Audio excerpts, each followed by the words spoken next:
Go to the next. Yeah, so I did have a girl on my caseload a couple years ago, and I believe it might be the same case that Neil's talking about. But we do have victims that are rescued out of it. I had a different girl on my caseload. She did not see herself as a victim. And that's what ends up happening is these young girls get groomed to the point where they don't feel like they're the victim. Typically, their pimp is their boyfriend. They think that's their boyfriend. They never rat him out. He loves me. He'd never do anything to hurt me. And before you know it, she solely works for him. She doesn't have an identity. She doesn't have, her own driver's license, no form of identification, no debit card, no way to be independent. It's solely dependent on him. It's very much like a domestic violence or domestic abuse relationship on steroids a lot of times. And he has total, full, and sole control over that female. We also see too where pimps will use what they call, it's derogatory language, but bottom Bs, basically like women that will go out and recruit other younger women because women feel less threatening to the females. And so they'll say, hey, we have this great place, you need somewhere to stay, or hey, we're going to this party. Again, they'll use these grooming tactics, they'll buy gifts, they'll build trust, and then before you know it, these kiddos that are pretty vulnerable end up in situations that are very, very scary and traumatic for them. Okay, sextortion. So we're going to go on to sextortion. So this is, I don't know if you guys have heard of this. So basically this is a form of blackmail. I'm using somebody's images. So we see this a lot, and it's increasing with our male population as well. We have even young kids, even on probation, all over the place, that they'll say, hey, this is this hot chick. I've been talking to her for about a week, and she's asking me for pictures, or she's asking me for this. Well, that hot chick is not a hot chick.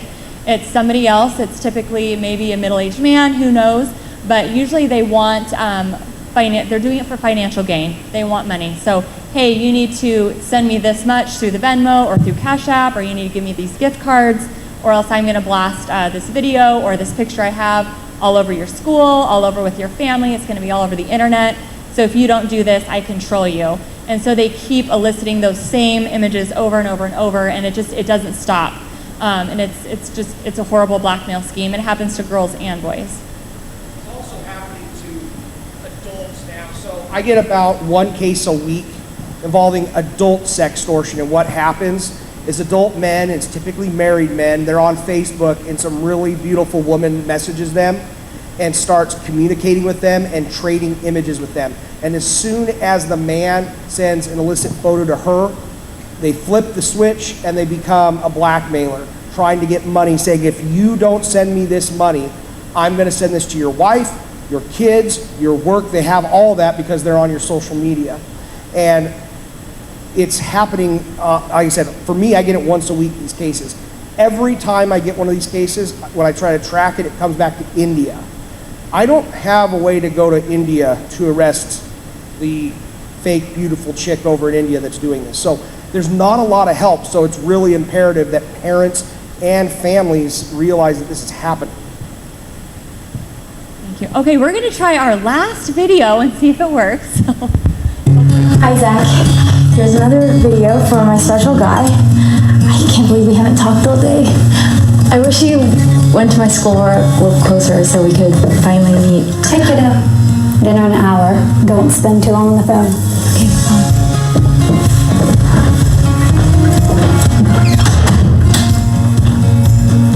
I know you've been waiting for this for a while, so I wanted to give you something special.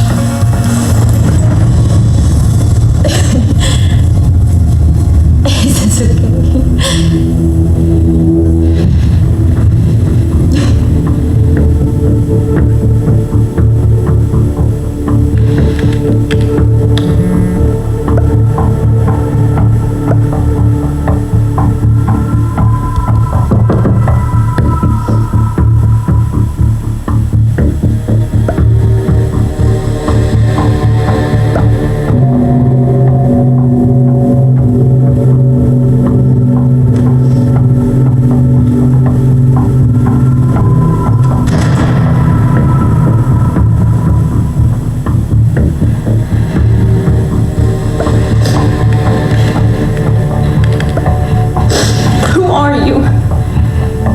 are you doing this?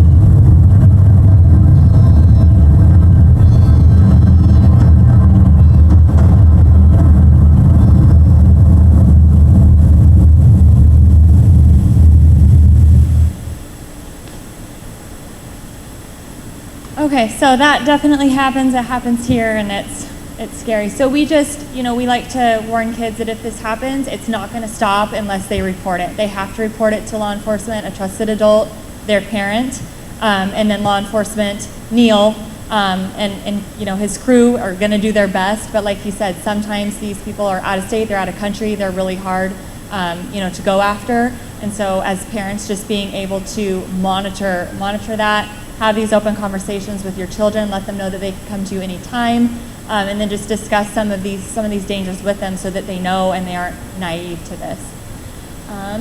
Cyberbullying, so this happens a lot. It's unfortunate. Of course, we see a lot of back and forth where kids are just nasty to each other. I think this day and age, it's unfortunate. We see it even as adults, right? On social media, you look at Facebook comments or you look at comments under a news article and people are just tearing each other up, If we were having a face-to-face conversation, typically that's not going to happen like that, right? But something about being behind a screen, it gives people this false courage to just be rude and not to be human to each other, which is really sad. And I think that happens a lot more with our young people because they're trying to figure out how to communicate in healthy ways. And a lot of times for them, it's through screens. And so it's just a lot different. The problem with the bullying is what we're seeing happening online and at home and through social media, it bleeds over into the next day at school. So then we're having administration, teachers having to deal with, drama at school, fights at school. We're having fights being video recorded, posted online. And so it never stops. The bullying doesn't stop. When I was a kid, if I had a bad day at school or I was being bullied, I could just go home. I could, extract myself from that situation. These kids that are online and spending so much time on social media, just texting back and forth, it's hard for them to get away from their bullies sometimes. It's very difficult for them because once they block somebody else in that same group is going to create an account and continue to badger or harass that individual. So some of the things that we try to encourage parents to do and kids to do, first of all, block the person that's harassing you, right? Just block them. Hopefully they'll move on, they'll lose interest. Try to screenshot the incident. If there's stuff on there that is significant bullying and you know that and you can see that as a parent, try to screenshot it, report it to your local SRO, to your school officials. Do your best to, as a parent, take control of that situation. Sometimes you might just have to delete the account. So as a parent, I would much rather have my child take a break from social media, maybe delete that account and start fresh, than be a victim day in and day out with the cyberbullying, which is super unfortunate. That's what we see.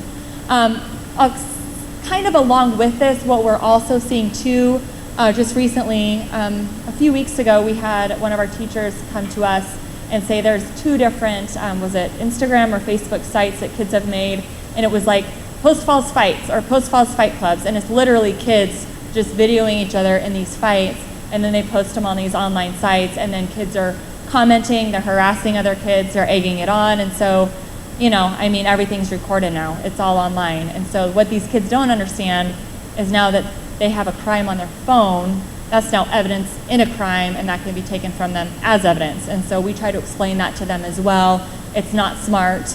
It's not okay, and now your phone's probably going to be taken from you.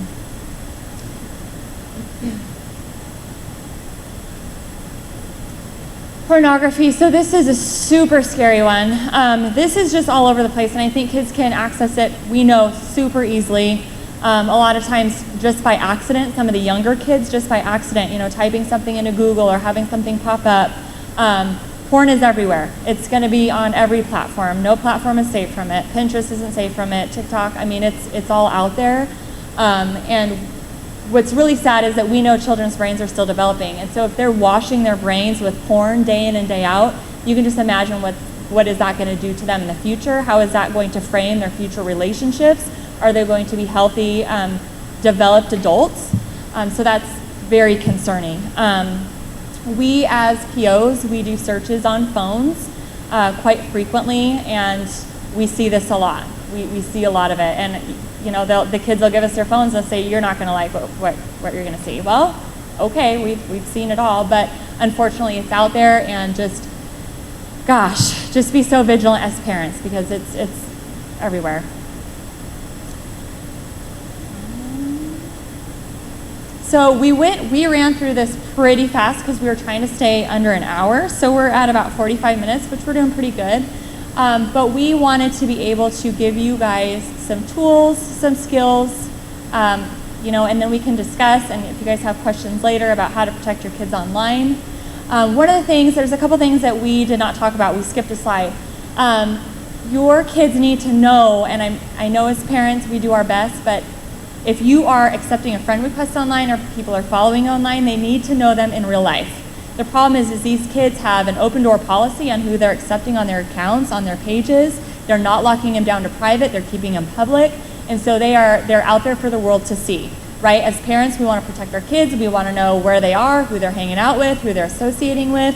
We want to know that those grooming behaviors aren't happening. And so a way to do that is we need to lock down those accounts to private, and they need to only be accepting requests from people they know. We do have some accounts that we monitor through probation that the person is not even real, and we've got like 300 friends or followers, and we don't even exist. But what happens is these kids see that we have a mutual friend in common, and they'll automatically accept our request. It happens all the time. So that's something that kids really, really, really need to understand. The other thing kids need to understand when they're posting, and we know this, once it's out there forever. And if kids want to get into colleges, get a good job, we know now we're in a cancel culture society. So if they want to dig something up on these kids that was posted 5 years ago, 10 years ago, or they're trying to get into college and they see, well, we just looked at all your social media accounts and we don't think we want you here. We've got videos of you fighting, we have videos of you smoking marijuana or drinking with your friends or partying. Why would we want you to come to our college, to come to our campus? So kids need to know that their digital reputation is out there and it's out there forever. So I encourage kids to clean it up and don't post it. Don't post it if it's something that you're not proud of or that you wouldn't want your parents to see, or maybe a mentor or a grandparent to see. Then it probably shouldn't be out there. Okay, let me go back one more. Sorry, did it skip ahead? Okay, so we'll run through these kind of quickly. So most social media apps require you to be 13 years old. Unfortunately, that's not really super locked down, right? Kids can just say, oh, I'm this age, I can get into this app, whatever. So as parents, just to be very vigilant about that. But typically it requires 13 years of age or older. We just talked about this, set all accounts to private, turn off the GPS feature in apps and in cameras. So like on Snapchat, Michaela, maybe you can talk about this, but they have like snap maps, so they can pull it up and they can see where all their friends are, who's where, who's when, what's going on. And so to a predator or somebody that they've just allowed on their Snap, that person knows now where your kid is at all times if their Snap map is turned on. So just be very careful with that. Let's see, limit your children's friends. So a lot of these kids, it's crazy because their apps are public and open. Some of these kids have 1,000 friends. I'm like, how do you even know 1,000 people? There's absolutely no way. And there's absolutely no way you know all these people in real life. So try to limit or decrease the number of friends or followers they have on any one app at a time. In real life, we just talked about this. Make sure that they know these people in real life, not just through social media. Verify and review your kids' social media contacts and accounts. So as a parent, I know it's hard, but just have that open conversation and say, hey, as a family rule, we check phones, we spot check phones. As parents, that's our responsibility. At 18, if they want to go buy their own phone, have their own contract, their own account, okay, that's on them. But as a parent, that's still my phone because you live in my house, you're under my roof. I pay for that account and I sign that contract. I look at that because that's my job. So just make sure that you have a good handle on that. Don't share personal information online. So that's really hard, especially when kids are in sports, so they have their sports jersey. Like we know they go to Timberlake. We know they're probably this age. That's a tough one. But just try to limit the amount of personal information shared so that you don't have those groomers or those people trying to friend your child. Consider delaying the age in which you give your child a phone. So I think parents are getting smarter about this because at first there wasn't a lot of options for kids. It was either you have an old school flip phone or you have like an iPhone. Well, what is it now? Like 12, 13, 14, who knows? So there wasn't a really good in-between phone for kids. So now in the last few years, they've come out with different phones. My 13-year-old has a phone. It's called a Gab phone, Gab Wireless. It looks just like a smartphone. It doesn't have any Wi-Fi capability, so it cannot connect to any apps, any social media. But he can call me, he can text me, he can take pictures. Do you have it? Do you have it with you? No. Okay. He didn't bring it. I'd show it to you, but he didn't bring it. And that's a really great phone to have for that age where you don't really want them to have the smart device yet, but they still need to get in contact with you. So that's really worked well for us. So if you can delay that, at least until they're a little older, that helps out a lot. Especially through those middle school years. Those middle school years are hard enough. So if you don't have to deal with the cyberbullying through the middle school years, through social media and on those phones, that would be wonderful. And again, if we're going by that 13-year-old age limit for apps, maybe that's the time where you consider it. But for me and my family, it's the old Gap phone. All right, again, parents, we just need to be educated, aware. There's a lot of great tools out there now that weren't out there 10 years ago. Smart Social is one that I follow. They have a podcast. It's really good. It's actually two moms that do all of the research that I don't have to do. I do this as my job, but I like to listen to them as well for all the updates and information. So we do have some resource handouts up here for you guys if you'd like to take some home with you. But just any way that you can get educated on what's happening, what's current, what are the trends, what are the kids using, and all the social media. It can be very intimidating at times, but the more you know, the better you can address it. Facilitate random phone and device checks. Again, that's just one of those things. At my house, the phone has to be up, charging on the counter no later than 9 p.m. It just stays on that counter, it charges, it's not allowed in the room at night. That's our rule, and I think that's a good rule for kids to also have sleep. They need to sleep. They don't need their phone to be pinging at all hours of the night. Let's see. Okay, Wi-Fi devices. Okay, do not give your child the app download password. So it depends. Apple, I have an Apple phone. I'm not great on the other one. Michaela is. She has a Samsung. But on the app, there's a lot of features through Apple that you can, if your child also has an Apple phone, you can use all those protective features. You can limit their screen time. You can have it turn off at a certain time. So that's really nice. So I use a lot of those features. With that, there's a feature that I only know the download password and he doesn't. So if he wants an app, he'll have to come and ask me. So we can either do it that way or you can do it where they cannot delete an app. So if you're doing random phone checks and you have a family rule of no social media and you do a random phone check and you see social media on there, once they download it, they can't delete the app. So you know it's there, if that makes sense. So they're not trying to, put it on there in the morning and, when you're already at work and then they come home from school and delete it, that sort of thing. Restrict, we just talked about that, being able to restrict it. So you can usually restrict all this parental controls either through your device, like Apple, your iPhone, or through a third-party carrier. So there's a lot of those out now. There's Bark, there's Life 360, Custodio. There's different apps that you can, it costs, there's a monthly fee to it, but you can download it onto your device and onto all your Wi-Fi devices in the home for extra parental controls. Again, this is great. I try to remind parents of this. Just try to abide by the cell phone rules in your child's school. I think it's real convenient and easy for us as parents to text our kids like, hey, you got it. And I've been guilty of this too. I totally am. And I'm just hoping the phone's in the locker until 2 and then he can see my text at 2. But just know that students cannot be on their phones during classroom, right? They can have it in the morning and then in the afternoon and maybe at lunchtime. I know at the middle school they're enforcing a rule that they cannot have it at lunchtime. It's just before school and after school, which I think is great. It forces them to socialize with their peers face to face and not just be hiding behind their phones or their laptops all day. So I think that's wonderful. And then again, just set a good example for your child. I'm guilty of this. My kids can tell you, sitting back there, it's really easy to just get caught up in scrolling. You know, it's just kind of mind-numbing. But as parents, if we can set really good digital boundaries for ourselves and just set that example for our children, I think that goes a really long way.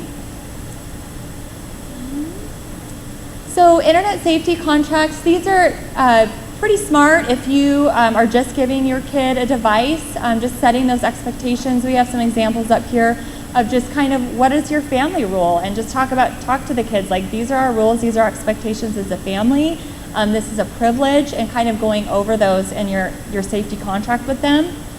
Just like we wouldn't just give kids keys to a car without some training and some guidance, we're not just going to give them, you know, a smart device without any sort of training, guidance, or oversight. It's really important.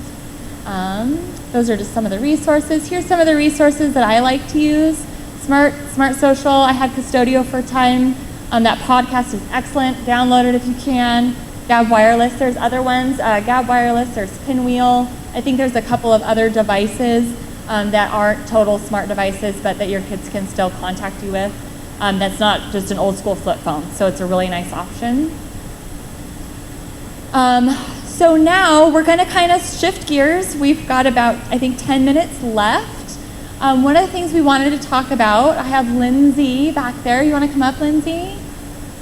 So Lindsay's with Panhandle Health, and I just wanted her to come up and kind of share with you guys some of the vaping that we're seeing and the nicotine addiction epidemic that's going on with our generation. So I'm going to hand this over to her, and then we have another video that's going to blast your ears out for the first 5 seconds, and then we'll turn it down. Hi, so I'm Lindsay McCurdy, and I work for the local health district, and my role there is youth smoking and vaping prevention and cessation. So it's sort of a two-prong approach that I'm doing. I'm working with schools to get programs, the Catch My Breath program, which is an evidence-based program to start as early as 5th grade, to be able to teach the kids about vaping and help to correct some of those misperceptions early on. The tobacco companies are absolutely targeting the children, and so a lot of this information is incorrect that's out there. There's kind of a message that vapes are not as harmful as traditional tobacco, and I think the message is a little bit missed that less harmful does not mean harmless. So I work with schools to do prevention, so that is kind of what brings the big brain in here. And it has different questions on it that will base for different grade levels. So it gives them a chance to interact with that and hopefully learn some information. And then we always bring our stress brains as well. One of the main reasons that teens are saying that they are going and using vapes is to help with their stress. They're feeling anxiety, they're feeling depression. And so this is sort of a twofold thing. As we're teaching them about the effects of nicotine on the brain, it's sort of that take-home message of, hey, this is really how nicotine is affecting my brain, how this drug is physically changing the way that my brain works, as well as hopefully giving them an option, you know, to reduce some of their stress in a healthier way. So the 2021 Youth Tobacco Survey has Idaho at having high school students about 5.3% using traditional tobacco, so that's combustible cigarettes, and about 21.5% of high school students using e-cigarettes. And we're above the national average. The national average is about 2% for the traditional combustible cigarettes, and about 14.1% for those e-cigarettes and vaping. So Panhandle does offer a free teen quit program to help any individuals that are wanting to quit. A lot of times teens aren't really wanting to admit that they're using or don't really see it as a problem. So a lot of the kids that end up in my class are individuals that are being sent over by some of the SRO officers. So those are kind of the main contacts for that. But there also are, just as we talked about all of these bad things on the internet, there's also some really great resources. There are texting resources that allow the kids to be able to be connected with someone that will be able to, help them through a craving or do things like that through a lot of really reputable sites. There's online programs that can help them. And Lakeland School District is actually the only school district in our 5 counties that partners with Panhandle Health to have teen classes offered in the schools. So we're hoping to be able to get that into a few more schools, but the counselor, Renee, does the Timberlake schools, and then the security officer, John, does some of the Rathdrum schools. And so that's really great to see that we're sort of meeting the kids where they are at. Thank you so much. Okay, we're going to play this 5-minute trailer here.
First time that I vaped, I was in 6th grade. I was 12 years old. I was 14. I was 9 years old. 15 when I first tried to vape. 13 years old. 12 years old. 10. 9 years old. 14 when I started. About 11 years old when I started vaping. My mentality was like, I need nicotine. If I don't have nicotine, I'm gonna be mad. I can't live without it. It's an addiction. It was something that completely controlled me. Vaping has become an epidemic here in Idaho. We found it in the elementary schools, the middle schools, the high schools, and college. It's everywhere. In 2007, e-cigarettes hit the U.S. market, and they were initially advertised as a way to quit smoking cigarettes. And they became this global hit super fast. Within a few years, multi-billion-dollar global industry. No science to back it up. In 2015, Juul came on the market. Juul made a product that was sleek, easy to hide. And they loved all the fruity, fun flavors. And that's when everything changed for youth vaping. One of the biggest misconceptions that I hear when it comes to vaping is that it's safer than smoking conventional tobacco, which is absolutely not true. I started vaping, and that's when a lot of things started to change. I started getting shortness of breath. Extreme chest pain. I'd have to use my inhaler a lot more. My lungs are hurting. I can barely breathe in at all. Can't breathe. I can't breathe. I could not breathe. Vaping is damaging the lungs. You just started seeing a trend in these teenagers coming in, and why they were coughing, why they were short of breath, ended up being the issue was the vaping. Now it's almost tenfold. It's doubled, tripled, quadrupled. We deal with them in all the youth now. Just this year, we had our first lung transplant here in Idaho from vaping. If you vape 1 Juul pod, that's equivalent to 1 pack of cigarettes. That's a lot of nicotine. Graduated from me from using it for my friends just to hit it to getting my own to having it on me 24/7.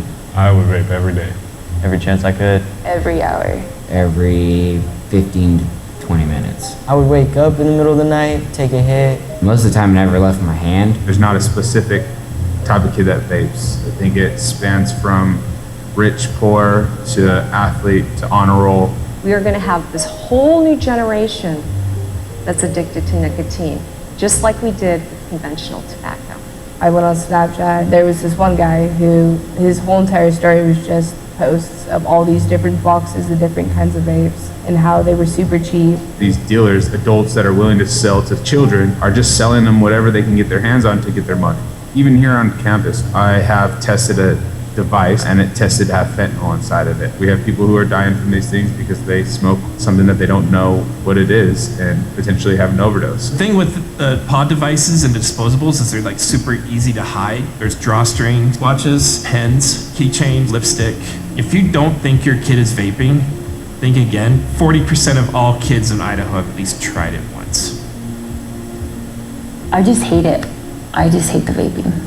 It got to a point where my husband and I purchased these alarm systems so we can hear when he opened his window, because if he opened his window, that means he was doing something he's not supposed to be doing.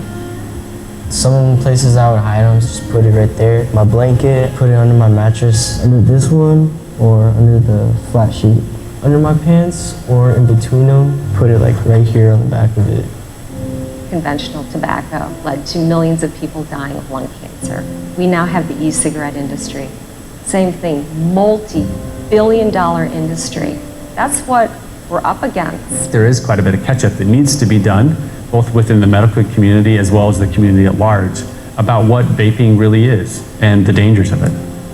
If I could go back and take back what I did, I would have never vaped, because everything negative that's happened to me has started from vaping. Now that I'm clean, I can start to rebuild that trust, and trust is honestly one of the biggest things in life. There's going to be a lot more challenges ahead. And I'll face those challenges. Yeah. And We'll do it together. I love you. let's go. Education is powerful. Our kids are smart. If we give them the education, they can use those tools to make better decisions. It's much easier to prevent than to stop an addiction.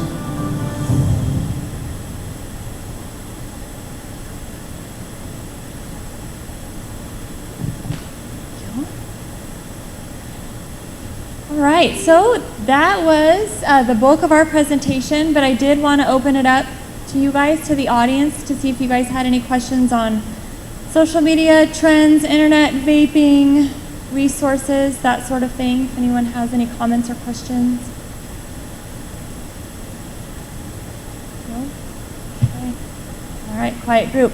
So we'll wrap it up. Neil, did you wrap up? No? Thank you guys for coming. Thank you. Thank you for coming. We appreciate it. I welcome you guys to come up to this table. We did bring some different vapes and items that we've confiscated off of probationers in the past. We have some visual graphics up here, some trends that we're seeing. I did bring a box of, we have drug tests, so if you guys just wanted to take some, if you ever, have suspicions or just want to confirm that your child is doing great, then we do have those up here as well. We have some photos. We have a great photo, actually. Officer Hudson took a vape off of